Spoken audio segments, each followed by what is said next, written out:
right, party people, I'm back again for another episode. This is very exciting. Jeff loves us. I know, I'm back.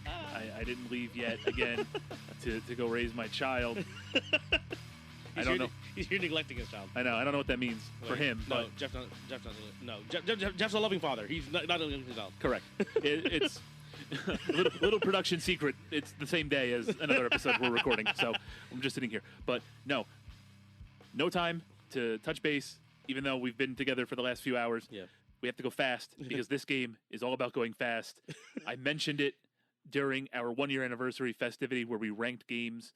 I said that it's probably time for you to play this. You'd already played the first part of this game that has affected me so much in my gaming career. It's time for you to play the better version of that game, and it's Doom Eternal. Okay, let's get it. Yeah, so we actually now, since we share a Steam library, a joint Steam library, we both own this on PC now. Yes, we do. Instead of me just owning it on PS4. Correct. So you're going to get to experience this game the best way. I think that is to play it. Right. You play Doom on a mouse and keyboard. Yeah. I feel like that's the way you play this thing. So I haven't actually played Eternal on PC. I played it on Xbox One. It was still fantastic. Mm-hmm. And I enjoyed my time with Doom 2016 on PS4. So yeah. So for me, I always have to include them together, not just because Eternal is a direct sequel to Doom, but just because Eternal does what Doom 2016 does, just so much better. Yeah, because 2016 is the original reboot, right? Correct. Okay. And now Eternal builds refinement, refines all of that, builds on the groundwork that the first game gave you. This was one of, if not the first contemporary shooter that had the grappling hook mechanic that all the other contemporary shooters from like 2020 to like now kind of are doing. Brought right. Yeah, okay. But I think this does it the best because it doesn't shoehorn you into it. It's only a part of one of your guns. Okay. So it still has that focus on movement, but now you have a different movement option. The story is the story. Demons, hell, you're there to save the day.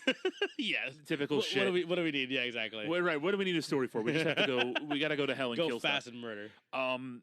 This game came out right on the onset of the pandemic. This released on March 20th. So like, I think lockdowns had kind of either just started and we were just kind of like, okay, what's going on? Yeah, this was the same time where all the hype around Animal Crossing was happening at the same time because Correct. they're like siblings basically. Right, they were coming out the same day, so you had all that cute fan art of Isabella and the Doom guy Doom guys hanging out, just doing stuff together because the games came out at the same time. Yeah. And you're right. So this is really early in the pandemic. Right. Yeah. Yep. And it came out for everything. I mean, it came out for PS4 and Xbox One and the Switch and Windows, and now it's been ported to PS5 and the Xbox Series systems. It was even on Google Stadia. Rip. Yep. Rip. And we talked about Google Stadia. On the controller, how amazing that controller is. Yeah, that controller still makes me very happy. Yeah, find one when you can while it's still cheap. If you haven't listened, go back and listen to the last episode where we talked about the Google Stadia controller a little bit. It is really cool and it makes really nice clicky sounds. So definitely make sure you check that out. Man, I love this series so much. And I am so excited for you to play this game. I know you said you really enjoyed the first one. I think you'll enjoy this one even more. Like I said, it builds on the groundwork without getting too big for its bridges, basically. It doesn't get too much, basically. Right. So it introduces the grappling hook to the super shotgun. And that's it. That's only. So it has just a shotgun specifically. Right. So it's only attached to your super shotgun that gives you this mobility. But to be fair, the super shotgun, much like mouse and keyboard is your preferred method of playing the game, the super shotgun is basically the weapon that this whole game is built around. Gotcha. Okay. Right. Gotcha. And just like in every other Doom, right? Yeah. The super shotgun is basically your baby, your bread and butter. Exactly. And all the other guns kind of serve as complements to your super shotgun. So it makes sense that this is now the gun that gets the grappling hook that allows you to latch into enemies and move around the map in a different way. You're no longer bound by the boost panels. You're no longer bound by the geometry. You create your own geometry based on the enemies around you. No trying to break the game like I was trying to do before then. Basically. Right. Well, no, now you have a different way to do that. To break the game, yeah. Because now not only do you have an engage option to engage enemies, but if you can find, like a straggler zombie in the back of the room and you find yourself getting overwhelmed, you can now escape in a way that you didn't have available to you the first time around. Yeah. So, just this one little thing kind of changes the whole complexion of the game. And I think it's better. I think it's much better than the first Doom, which is a very high mountain to climb. But I do think that as far as a sequel is concerned, a lot of the problems with sequels quite often is that they don't really build upon the last game and improve it. You find, or films or TV shows or anything like that, the sequel's often lesser than the original. Yeah. Very often the sequel's kind of like if it ever becomes like a trilogy, it's always like kind of like the ones The like middle it was kind of fine. You know what I mean? Devil May Cry 2. And all that. Yeah, I get you. Yeah. Okay, cool. But for me, Toy Story 2. this is. Oh yeah, Toy Story 2. That's a good one. Okay. This is not like those. No. This is follows up and superb. Okay, cool. I mentioned it before during the Doom episode again, like over almost a year ago at this point now, right? Yep.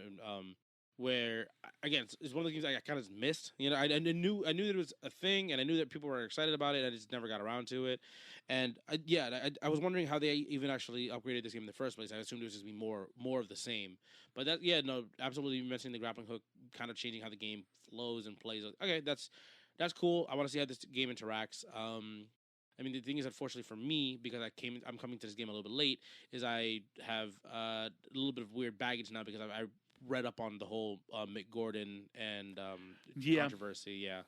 So I'm gonna try my best to not go try to let that bog down my opinions on the game. I'm just kind of try to play for what it is and just acknowledge that there's clearly some issues going on within the company and dealing with treating their guest employees or whatever you want to call it. Yeah, right. exactly. Right. No, I know, and it is frustrating to have to know that this guy that has been so instrumental, no pun intended, with music for a lot of great series went through what he went through with them.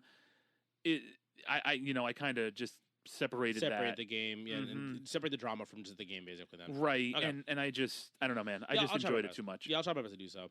Because again, I've heard it from you that you've really, really enjoyed this game. You just think this game is better than 2016, and 2016 was a solid play. I enjoyed the hell out of it. So, if that's the case, this is just a tighter version of 2016. With a slight little innovative twist to it. Yeah, I'm down. I'm ready for this game.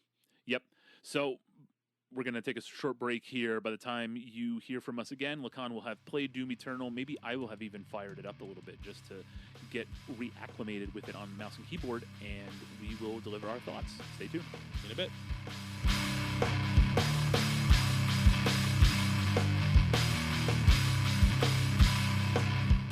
Lakan, it's been 2 weeks, numerous schedule changes, and we are finally here, back together, online for the first time in a long time.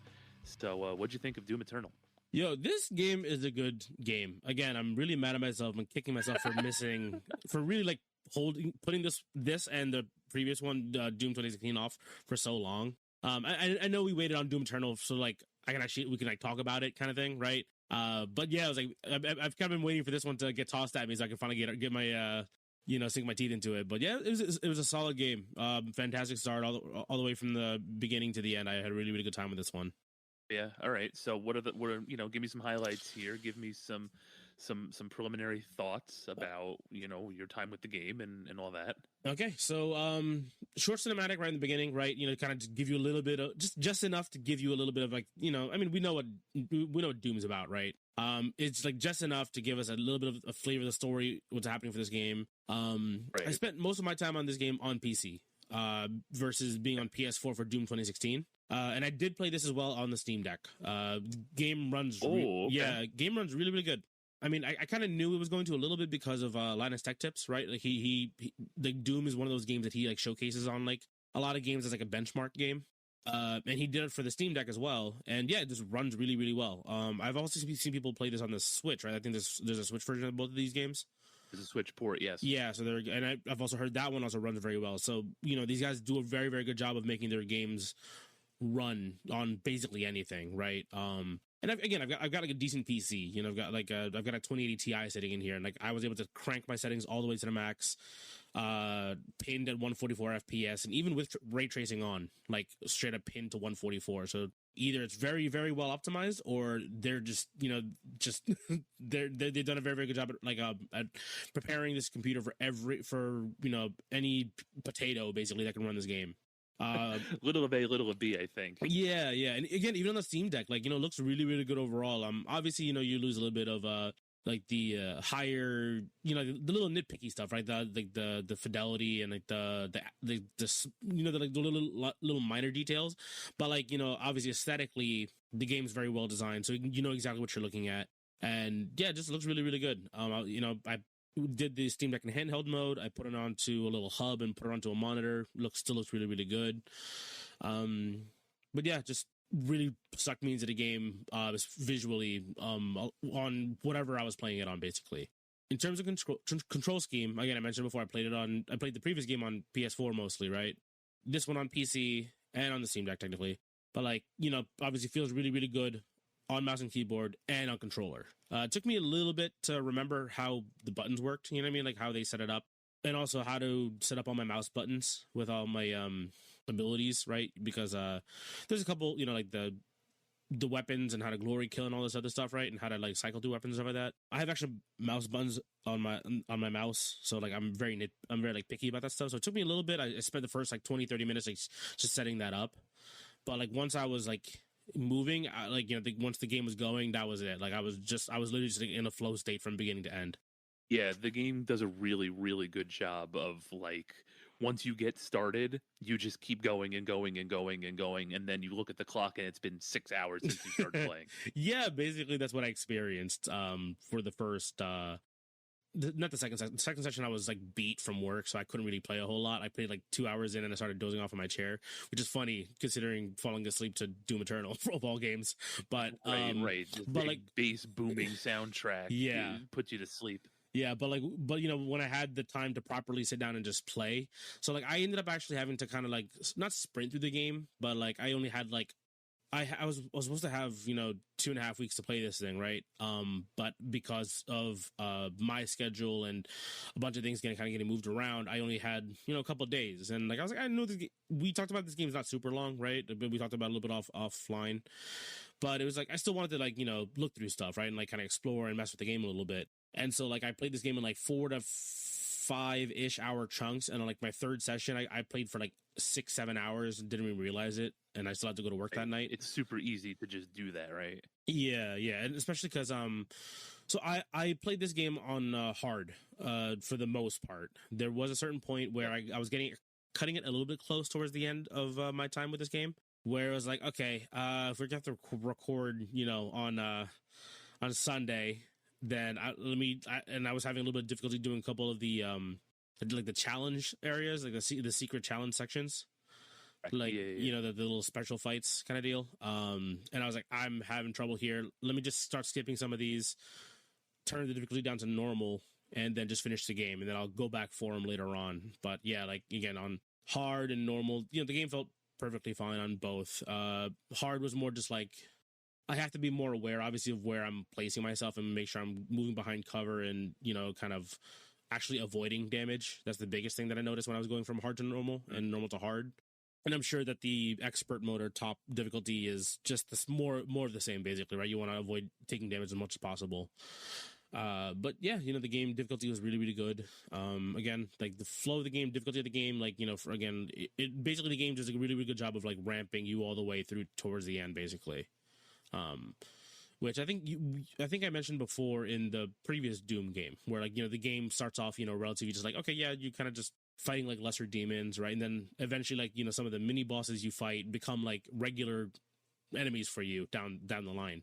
I think the game in 2016 as well did a really good job of tuning the difficulty for like a normal playthrough, and I think like we talked about, hard is the preferred way to play this game, just like heroic is the preferred way to play Halo. Like that third difficulty is the optimal way to play the game. And so when you kind of tweak with that, it must have been fun to be just like a killing machine on normal, right? Yeah, absolutely. So I think when you have a game that's as well made as Doom and you have it as optimized to play on that third difficulty, right? That hard difficulty. It doesn't make it any easier to plow through, but it does make the experience more enjoyable, I think. Yeah. So while that hard difficulty was not insanely difficult, obviously, if you're going through like some of the challenge sections, right? Those are already designed to be a little bit more difficult because of the longer horde waves of enemies. You know, the enemies you're fighting in those little arenas. You know, more often than not, you're kind of dealing with like those like, you know, those like higher level demons basically that, you know, actually have mechanics for you to get rid of them instead of just like kind of just, you know, bashing your head against them until they explode basically. Walk up, shotgun, leave. Yeah, exactly. So like I forgot the name of the demon, but it's like it's like the one that has like like robotic floating legs, and the top part is covered with like a plasma shield. You have to use like the energy weapons to break its shield, and then use like that thing. Like, you know, that thing on hard is like a, you know, it's a pain in the ass, but like, you know, you can deal with it. But you know, putting it at like the fourth or fifth wave of you trying to like survive against a bunch of other stuff, you know, makes it much more difficult, obviously. And especially when your pickups are starting to run low, you have to kind of, you know, hopefully you've left like a single or, you know, another like one or two lesser demons around to get your health back and then go back for them. I need one weenie around, just to kind of get my health back. Exactly. I did enjoy something that this game did differently. I'm wondering if you're going to bring it up. Continue. Okay. Please. Yeah. So let's see here. Next thing when I was the music, top notch. Yep. Just again, obviously fantastic. Mick Gordon just doesn't miss. Again, unfortunate for the situation between him and what's it called? Bethesda. Yeah, and unfortunate. That being said, the music in the game really, really good. Just every time, like, you know, again, I mentioned in 2016 when you kind of found when you enter a room and you're like, oh, this is an arena, got it. Oh, there's the music kicks in, and it feels like you know, like all the Fast and Furious movies where like, you know, a race is about to start, so they zoom into the eyes and they grip the wheel a little bit. It's like that for me. It's like it's go time. Yeah, it's like, okay, here we go. The music's settling in. I just realized I'm in an arena. I've kind of scoped out my area. Let's go. The aesthetic. Clench your mouse a little harder. Yeah. Get into your gamer lean out of like lounging in my gamer chair. just lean a little bit forward. The aesthetic, again, just good. I liked that you spent a little bit more time on Earth in this game. I don't know the percentage of time spent, but like I liked the part where you kind of came back to Earth and like, you know, basically parkoured around like broken like skyscrapers. Yeah, going through all the offices and stuff like that. That was a lot of fun. I don't know if you took the chance to kind of sit and listen to all of the goings on when you're in the offices, like all the canned company propaganda that was going on in there. Oh yeah, I heard a lot of it, especially because I was like dodging around a lot. So actually there's one. Yeah, let me tangent off here real quick. So especially because I would jump off and try to like explore areas where I don't think the game didn't want me to. I would end up jumping, dying, and then end up spawn right next to that little hologram thing again. And I would hear it start again. I'm like, shut up, get away from me. So like as I jump off a building to try to explore somewhere else again, die, end up back there again anyway. But that's actually like I have a note here about like I'm gonna jump a little bit forward my notes here. There were a couple places I could see a way up or a way towards the next section, but the game wouldn't allow me to go my way. Like there was one section in one of like the weird like weird cell areas where I can like jump over to these like elevator piston looking things, right? And I can kind of like save my jump, do two delayed dashes, and kind of get into the same area. But the game wouldn't let me do that. I had to like shoot a thing, do a bar, like jump on like that parallel bar thing, jump off of it, do the two dashes, and then okay, it does the same thing. But my way was cooler, and I wanted to do it that way. Like there was like an invisible wall. You wanted to be the action hero. Yeah, basically. And I was like, again, like in a game with Doom, where also first thing I picked up in this one was the in terms of like upgrades was the you move better in the air. That was like the first thing that I got because again, now that I'm on mouse and keyboard, my comfort control scheme, I was like, let me get like the little bit of extra minute control. Yeah, I was basically trying to break the game. Like, let me see how far I can go in terms of like my movement, dashing around, double jumping everywhere, and because of that, I actually ended up getting a good chunk of the secrets. I want to say like I got like 70 to 80% of the stuff on my first playthrough of the game. Wow. Again, like the things that I had to kind of pass up on were the like secret arenas. Like those are the ones I had to skip towards the end of the game, the end of the playthrough, just for time's sake. But like a good amount of the collectibles I've gotten, like I'm missing like not many. Just all I know is that it's not many. Like I have a lot of the artworks, and I have a lot of the records on my walls in my ship. So yeah, like I did a good amount of like trying to explore and abuse movement basically. Yeah, I do want to talk a little bit about the ship. So like you have a hub world, not a hub world, but maybe like a base of operations. I guess you could call it a hub. Yeah, kind of. Yeah, now. I guess. And you have a whole entire spaceship dedicated to yourself, and it has all your achievements. You can play like the original Doom in there. Mm-hmm. There's other things that you can go find too in your there's secrets and stuff that you can find in your ship.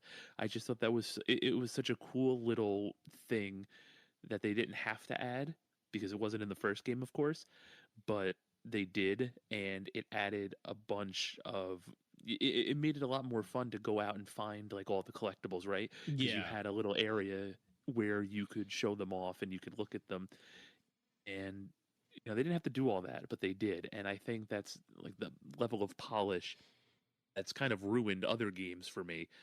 But the level of attention to detail and knowing, this series has been around for 30 years, you're going to want to sort of immerse yourself into the world a little more, and you can do that in this. And I thought that was a pleasant little addition. Yeah, like having the ship there was also nice that you could also get some upgrades on the ship. Like, so sometimes again, if I happen to miss one, or again for time's sake, I would just skip ahead. I was like, I can't get I can't grab that one right now. And then I realized, I've gotten 2 batteries though, right? Okay, cool. I can just get them. I can get like a couple at the ship then afterwards and get my points back. So kind of a nice thing, a little way to like kind of top yourself off as well. Like in terms of if you've missed something in the first place, or missed exploring something in the levels. Oh yeah, yeah, like literally, just because you actually brought it up before I did. just the quote that I have here in my notes. I like the little hub they made for the Doom guy. Just that's all I put. Doom guy's house. Yeah, Doom guy home. And then I saw the picture with him and the bunny. Also very good. Part of me likes the RPG-esque elements, right? Like the upgrading of your armor and your weapons and stuff like that. But then another part of me is just like says like, give me all the weapons, free roam, and let me murder everything how I want to. You know what I mean? I get it. Like again, I appreciate that the game is relatively streamlined though, where it's like it gives you a weapon, gives you a room to play with it, and then like, okay, go about your business again, right? Basically. And gives you a couple enemies and that are specifically weak against that type of weapon.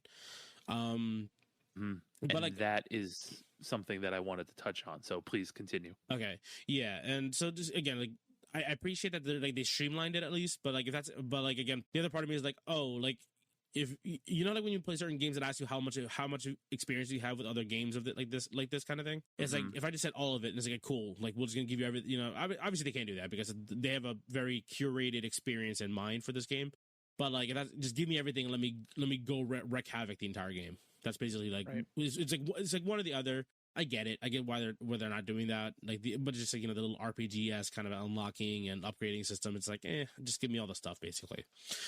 So I get it. So bring up the point you said you want to bring up. Yeah. So the fact that now weapons have benefits, have like advantages, so like you have more characters with like the plasma shields, so you need to use the plasma shields more. You have the Caco demons, right, that are weak to, I just want to make sure I'm referencing the rocket launch, the rockets from the shotgun, right? So the Caco demons, now you can shoot the grenades into the Caco demon and it blows up. Then you have the other demons. It automatically puts them into a stun state, so you can do the easy finisher. And then the metal version of the Cacodemon looking thing, the one that summons the little Hellraiser, the little skulls, those are weak against launchers. So like if you have like the scoped in rifle, the scoped in heavy cannon, or the forgot the name of that thing. It's like a Gauss cannon, but it was like the energy weapon, the one that's not the full auto one. No, that is exactly the name of it, the Gauss cannon. Yeah, so like you use those ones against certain like flying enemies because those are weak against launchers basically. The carcass, the big guys with the machine guns on their hands, and then the Mancubus. No, the Revenants too. The Revenants, the guys with the jetpacks with Oh yeah, the them guns too. on the Yep. top of their shoulders. Yeah, they were also weak to the scoped weapons, and I just thought that was so cool that and something that I came across when I was playing Doom 2016. It's like, hey, wait, you're supposed to be weak to this. What's going on here? Not realizing that that was something that they added to Eternal, where it just gave you another avenue to use these weapons that you normally wouldn't use unless you were out of shotgun ammo. Yeah, because again, you mentioned it before, but the bread and butter of this game is the shotgun, and you mentioned that the sawed off had a grappling hook, and I was very excited about that. So yeah, that was like my fun thing to use for a majority of the game. I was waiting for it to show up. I finally got it, and I was like, sweet, grappling hook. The only thing that I wish for, the only thing that I can ask for this game is to let me use it like the Halo or the Titanfall grappling hook so I can use it to get around stuff. Again, I understand they don't want me breaking the movement of this game. They have a very, they have a very tight experience that they wanted for the player base. But man, there's so much in me. Just like I wish I could grapple onto like a wall or something to save my jumps or really, really test the limits of my movement. But right.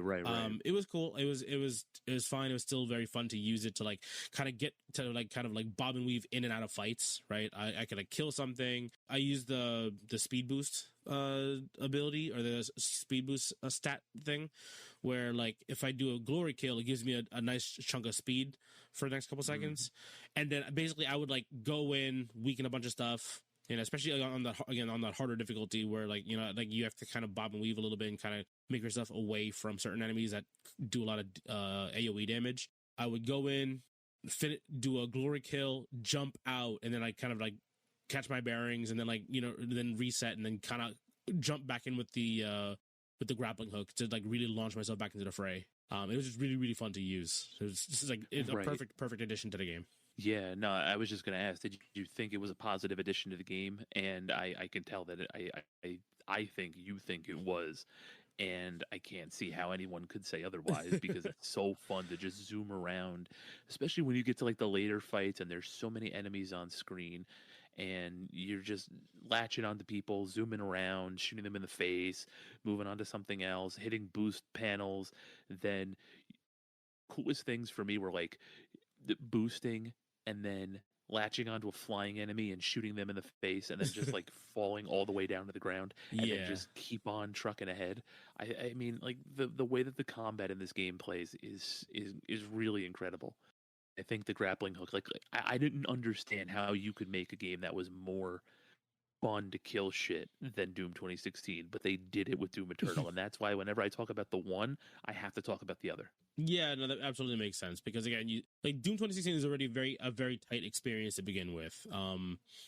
Again, like you said these games changes up your opinions on games and how you experience them in the first place. I had a couple issues with them. Remember, like I said, I fell through the geometry a little bit sometimes through the game. Yeah. But again, like overall, the game was very, very tight. This one became even more so of an experience in terms of like, hey, we're just gonna give you more toys to fuck around with, and like just because now that we've kind of figured out what if everyone's down for this type of game, we can give you more. You know what I mean? It's almost like they gave us a taste almost, even though like 2016 is already a pretty polished experience to begin with. Definitely agreed.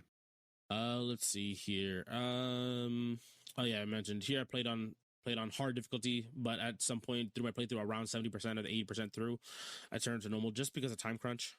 Oh yeah, here a lot of time early on was spent figuring out the points to allocate into whatever weapons and character stats and skills. I mentioned before the RPG-esque elements, right? They're fine, right? But at least towards the end of the game, when you've already kind of unlocked everything, you're like, cool, like it's just more stuff for me to mess around with, right? Earlier on, it was just like, okay, like what things do I need to make this experience really, really good for me, kind of thing. Let's see here. And eventually you kind of settle on the upgrades and the powers that you prefer. Yeah. So that being said, though, like switching on the fly is very quick. Like I mapped my grenades and my weapon modification ability to my mouse, one of my mouse buttons, and it's like in the middle of a fight, I can grapple, hit something with a shotgun, open up the wheel, switch weapons, realize I'm on the wrong modification for it, switch it real quick, and then like start mowing down things with whatever weapon I just switched to. You know what I mean? So like that being said, like once I've kind of got everything tuned into how I wanted to play the game, especially with like my button and my keyboard commands and stuff like that, it's like, okay, cool. Like now again, like getting into that flow state type of thing that I was talking about before. Yeah. Let's see here. At certain points there were again towards like the later parts of the game, because there was just a lot of enemies, right? There were just some like quote unquote unfair moments, like getting stuck in a corner because things can body block you. Right. So like I would get caught in a corner or something, or I would slingshot myself somewhere, not realizing I've just launched myself into the horde and I can't jump out and I can't do enough damage to kill everything without hurting myself as well. Well, you know what the easiest way around that is, right? What? Put yourself in that situation. Yeah, but here's the thing. I would kind of wants to go fast. Yeah, I want to go fast and do everything. That's why. And then I realized, I fucked up. Again, so like the one note I mentioned after that here, which again I mentioned already now, is I wish the grappling hook worked like the Titanfall / like Halo hook, where I can like pull myself out if I needed to, just in case. But again, it's fine. It's just on me. That's on me playing too fast and not like really being aware of my surroundings, basically.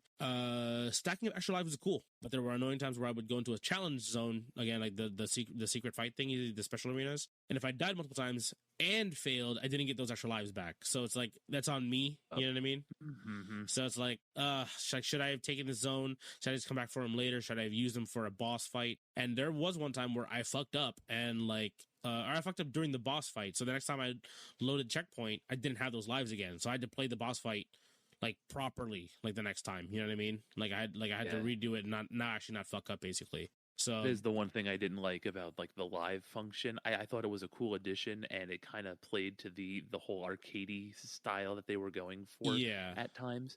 I didn't like how you could use them in the challenge modes. I thought, like, no, you get one shot at the challenge and then you exit. I didn't like that your lives were at stake in those challenge missions. I thought that they should have just stayed in the game proper. Yeah, or like, because again, like the in game, it's like, again, if you die, you don't get those back anyway. So like, I get why they did it. Again, I said before, like on the harder difficulty and some of those challenge modes get a little bit, you get a little dicey. Like they get kind of rough. So it's like, do I risk a bunch of the extra lives that I'm able to hoard up for a challenge arena and get the encounter bonus, right, to have all the fights done? Or do I just like say screw it and just save them for like the boss fight that I know I'm going to be phasing towards the end of this level anyway? So yeah, I know. And oftentimes I kind of felt like one singular power up wasn't worth it. Yeah. Risk all those lives versus progressing through the main story. Yeah, so I get that's again towards the end where I started dodging and just skipping past those like little challenge totems, or the I forget what they're called, but the secret arena fights. Mm-hmm. At least the ones that don't teleport you into a different arena. You know what I mean? Like those ones is like, okay, like the ones that teleport you is like, I will not do those if I had to do if I was on crunch time. But the ones that kind of like just start spawning enemies near you, you know what I mean? I'm cool with that. That doesn't take up a whole lot of time for me. It's like, just kill the enemies within 20 seconds or whatever. It's like, okay, yeah, I can do that. That's fine. That doesn't really add a whole lot of time to my game. Even if I die, it's only 20 seconds, right? Versus like, okay, I'm getting 3, 4, 5 waves in, and then I die because I ran out of the little weenies to refill my health, or I ran out of ammo, and now I'm like waiting to slowly chipping away at like one of the bigger demons with like, I don't know, like just the heavy cannon, you know what I mean, and just taking forever to get them to be stunned before I can finish them off, and then hopefully during that finish off, like I have to decide, either do I need more ammo, do I need the health now at this point too, So it's like okay, for time's sake, I skipped a lot of them, but during the ones that kind of just spawn enemies towards you, those were cool. They didn't really take up a whole lot of time. Oh, I did a bunch of the weapon challenges to max out the alternate fires. Like certain mods, and again, overall, I did a bunch of the challenges. I skipped towards the end just for time, but again, I want to say I'm somewhere around like 75 to 80, somewhere between like 70 to 80% of the game that I basically did in terms of the collectibles. Weapons, I'm like 80 to 90% done with the weapons, because again, I got a good amount of the upgrades and like the little emblem pieces and all that stuff. So yeah. I feel like in this game more than 2016, you need as much of the upgrade stuff as you can possibly get, especially with like the alternate fire weapons, the health and ammo upgrades. I mean, you need everything you can get in this game. Yeah, and then it's also nice because at least like the game also gave you a couple just to bypass the challenges, right? Gave you a couple of those tokens just to bypass the challenge to just max out one of your upgrades in the first place, which was kind of a nice little touch. Because some of them are pretty easy, right? Like kill like 15 pinkies with the full auto shotgun mod. Like that's really easy, right? Then the other one's like, some of the ones are more like time consuming. It's like, okay, I have to remember that in the middle of a fight, I have to bring out the scoped heavy cannon to precision kill like a bunch of enemies, right? So like 75 or something like that. It's like, for the most part, I do that on the weenies, right? Because they're like one shot, headshot, then they're dead. So it's like, okay, but I have to stop in the middle of my fight to go do that. I did that too. I did that too with the auto rifle, right? Yeah, like the heavy cannon, automatic rifle. Yeah, exactly. Yeah. So again, like it's like it's not difficult. It's just time consuming. So I'm like, I'll just save myself the time. Just let me skip that one. Now technically, the game doesn't lock you out, right? So it's like, okay, I can technically go back to that same save file and finish the game off. So I can grab the rest of the collectibles that I missed, unlock everything on the ship. I'm pretty sure I unlocked all the secrets on the ship. The only thing is now is that I have to buy all the on ship purchases basically, and then I'm basically done with the hub stuff, and then go back for. Again, probably from halfway to the end of the game is where I started missing stuff and skipping over stuff because I basically 100%ed everything from the midway point all the way back. Like from the first half of the game, I got every collectible and every secret. How did you find? Oh, do you still have notes? I'm sorry. No, that's basically it for me. Like I didn't do a whole lot of notes just because I found myself just kind of enjoying it. You know what I mean? Like, I all the notes that I actually ended up writing were like things that were very fresh in my mind still, even after I finished the game a week later. And it's just like, yeah, like just the things that stood out to me were very, very much so stood out in terms of annoyances and good things. So that's basically it. Again, I kind of just had a good time playing this game, so I didn't really have to think too much about it. Mm-hmm. I kind of mirrored your sentiment. I always kind of that the game played really well and it was kind of perfectly optimized for the hard difficulty. Did you fight the final boss? The final boss? The big dude? Big giant dude who shot the eye lasers at you, yes. Yeah. That was the only part of the game where I thought it's like, all right, I know the game's supposed to be hard, but come on, guys. Holy shit. Yeah, even on the normal difficulty, it was kind of like... I found myself restarting that fight a couple times. Yeah, no, I got hard stuck on there on the hard difficulty to the point I will admit I had to use the Praetorian armor. That's another thing too. I refused to use that thing. Like I saw it show up and it reminded me. Did you play Super Mario 3D World? Yes. The golden Tanuki suit. Yes, yep. Exactly. As soon as I saw that, it's like, hey, you want to be a little baby? You want a little Tanuki suit? You can't get to the little platforming section, little baby boy. You want Super Kong to save you, dumbass? Yeah, it's like I saw the Praetorians like. It might as well said, "Hey, are you bad at this game, you little shit? You want something unfair to help you get past this level?" I was like, "Fuck you, game! I refuse," and I just suffered. You're a scrub. And by suffering, there was a section where I was literally doing it for like an hour and a half. Like I refused to switch over to the Praetorian armor. I was like, "No way in hell! I will get through this fucking challenge fight without it." The only encounter that I ever used any sort of Praetorian armor or change the difficulty or any of that stuff was the final boss fight. I felt everything else in the game was perfectly suited. I felt like it was just me not executing properly and all that. But that final boss fight was just I felt like it was that was a gauntlet. It was hard. I know that once I start playing this game again, I'm going to play this game again on PC. To try not to use the armor this time, but I just felt like I just wanted to see the end of the game, dude. I'm right there. I'm at the final fight. I've been stuck on this boss for like 4 hours. I just want to see the end of the game.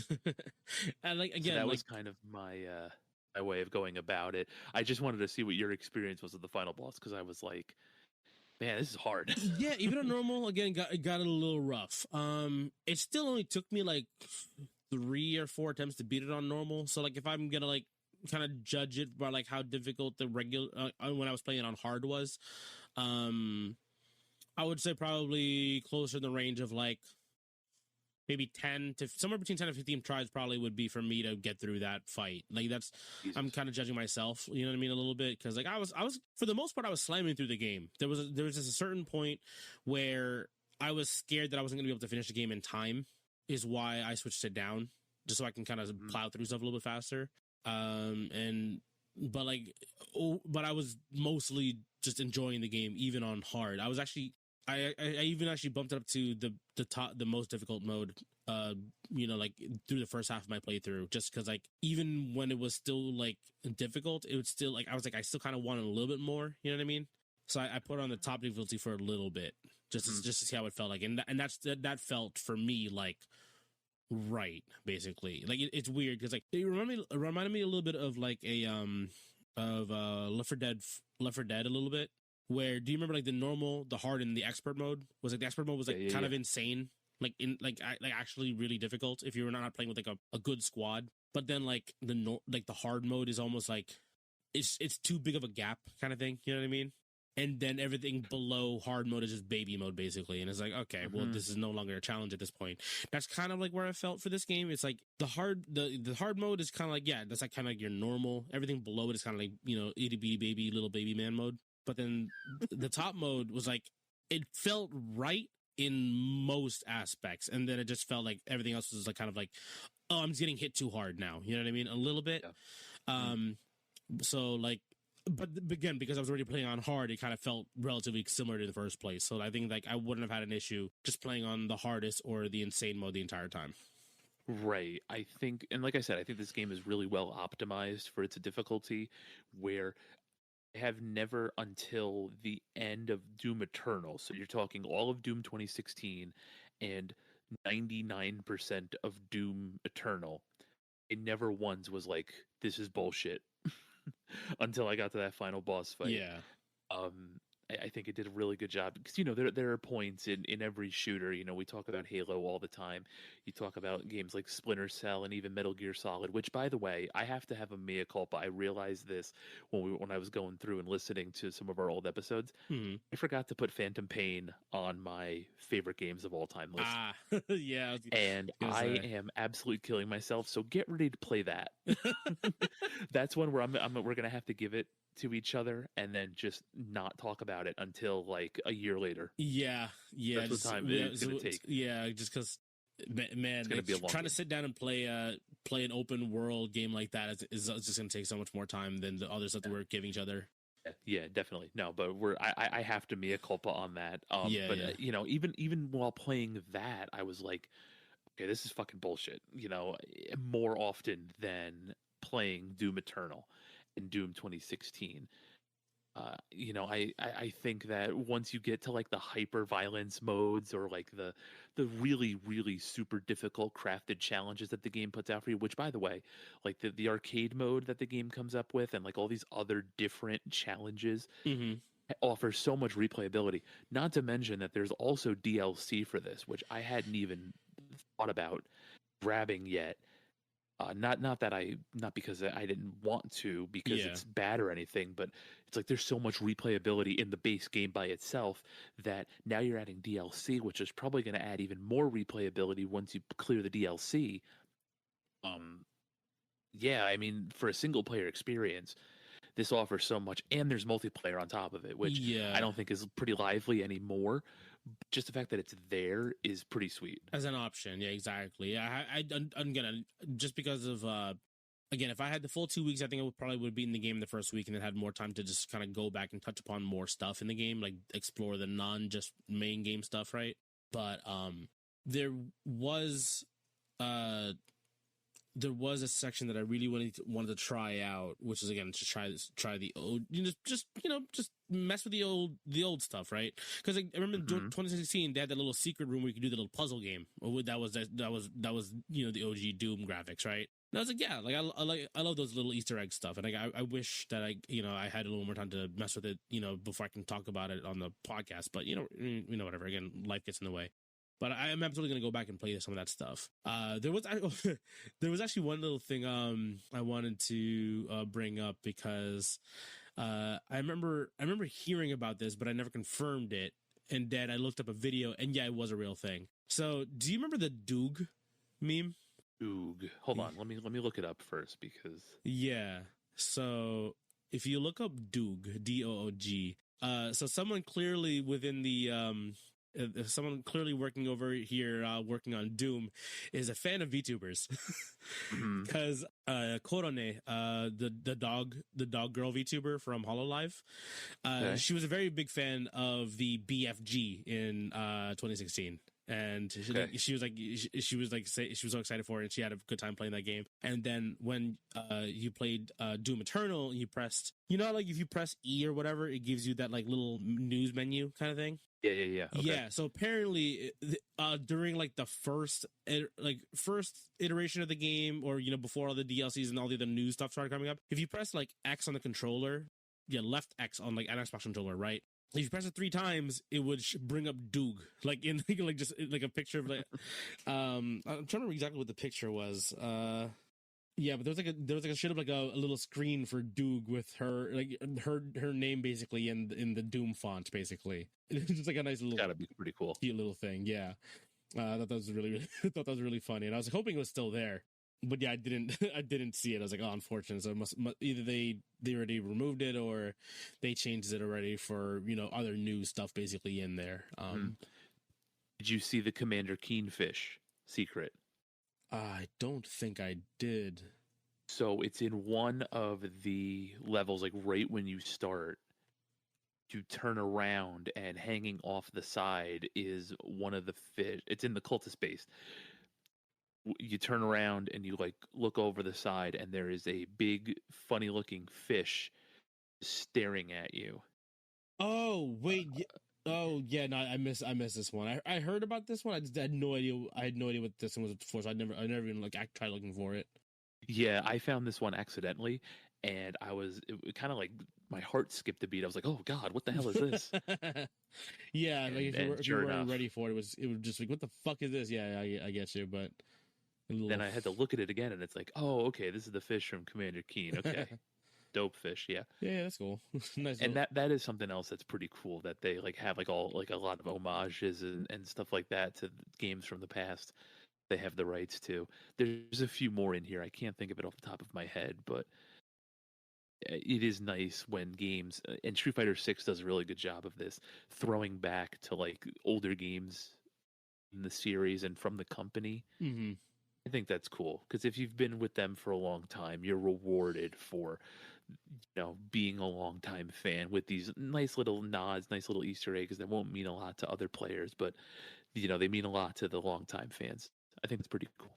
Yeah, because I remember in what was it, in Doom 2016? I remember finding what was it, like a little campfire. Yeah. I mentioned, again, just like nice little references to other stuff there, and that's cool that like again, it's made by a team that's clearly passionate about what they do, and they make good stuff for it, and then again they just kind of show their history and show their little reference to other stuff outside of their wheelhouse basically, which is great. I really like those little Easter eggs and stuff like that. But yeah, again, just really solid game. I really had a good time with this one. Yeah, again, I want to get back and finish the game like 100%, because again, the game itself it's a little bit longer than 2016, right? Because 2016 was like what, 11 to 14 hours to finish.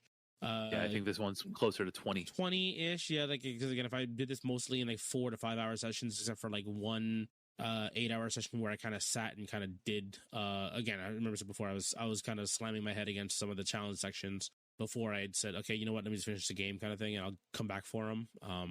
But yeah, like this, it's a little bit longer, a little bit more meat, a little bit more meat on the bones here. But like that being said, again, the first experience was already pretty well defined. So this was like basically just a nice little extra level of polish and some more extra toys for you to fuck around with, basically, and, have fun just murdering everything. So, yeah, I mean, again, a really, really solid play. Kind of kicking myself in the first place for kind of waiting so long to get around to both of the Doom games. But, now we got my hands on it and enjoyed it both times, basically. So this would probably be like one of those games where I pop it on just, if I just want to go ahead and kill stuff, you know what I mean? Kind of just have that like nice little power fantasy. Just enjoy this, basically, for myself. Yeah, for sure. It's definitely a game that I can play multiple times as reference to, like the first one, and how I'm going to go play this again here probably today. Mm-hmm. I'm probably going to start playing this over again because it's just so much fun. And I'm glad to hear that you enjoyed it. I'm glad we don't have a situation where you like the first one, the second one wasn't as good. I don't think that would have been possible here because I think the second one is just so much more, somehow more well made than the first one. Mm-hmm. Right? But I'm relieved to hear that you did enjoy it, and I need a third one. I don't know what they're waiting for. I don't know what's going on over there. I need a new Doom game. Yeah, I mean, there was a 4-year difference between 2016 and this one, so I mean, we might be another one on the horizon, right? Here's hoping. I mean, because, unfortunately, from what it sounds like, though, Mick will no longer be working with them. I know that is tough, but yeah, I hope. Because I haven't really heard anything about the current situation with them, and I'm assuming things are probably quiet because they're being handled in, maybe they're trying to handle things outside before going to court, I guess. But again, it'd be nice to see things, and even if they don't end, obviously they're not going to end on like fully, amicable terms, but at least in a way that like they can, at least allows the player base and the fan base of both the games and Mick Gordon to kind of be like, okay, we can move past this kind of thing. You know what I mean? I'd really hate for that to be a stain on this series.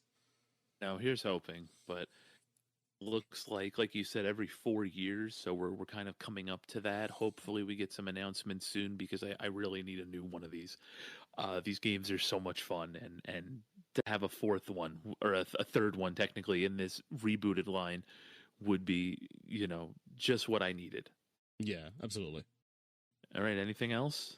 No, that's really it, man. Again, not super short and sweet, but again, just like very, very tight. Just a very, very solid experience. Very, very focused, and with just wish I had a little bit more freedom and movement, but it's fine. Again, they clearly knew what they were doing in terms of what they wanted for the player base. So I'm perfectly fine with what I received here. It's a very, very good time. Yeah. And just like the game, our podcast episode, tight and optimized as usual. Exactly. No hard tangents here for the next 2 hours. Absolutely. Great. So if you enjoyed, please subscribe, share with your friends. Answer the questions on Spotify. We're going to put up a few questions on Spotify here just to get some more interaction and have some fun with it. And stay tuned for everything else we've got coming down the pipeline. And we'll see you again real soon. Take care.